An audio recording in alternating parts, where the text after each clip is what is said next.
আমি না সত্যিই সারপ্রাইজ হয়ে গেছি ওকে দেখে। আমি বলছি বাল এত বাউল লাগছে তোকে, আমার সত্যি ভালো লাগছে। আমি সত্যি বাবা খুব সুন্দর লাগছে। হাই, বল কিরকম চাস আজকে তোর এঙ্গেজমেন্ট?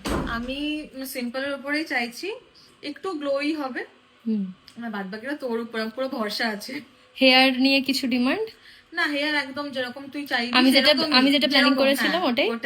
ওকে চলো final look. So hi everyone, this is Shubhanjana and this is the final look. এইবার শুরু হবে ওর রিভিউ দেওয়া। একটু দেখে না ওদের কেমন লাগলো।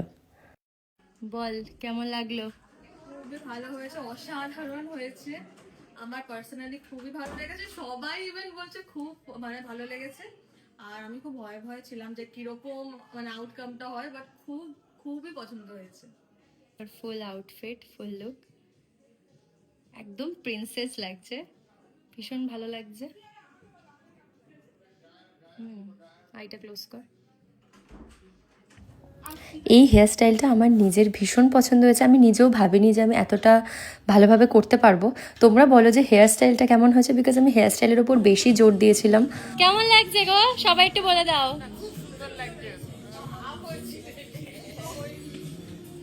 কারণ মেকআপ তো তাও ফের হয়েই যায়, বাট হেয়ারস্টাইলটা আমি একদম আমার মনের মতো করে টাইম নিয়ে করতে পেরেছি।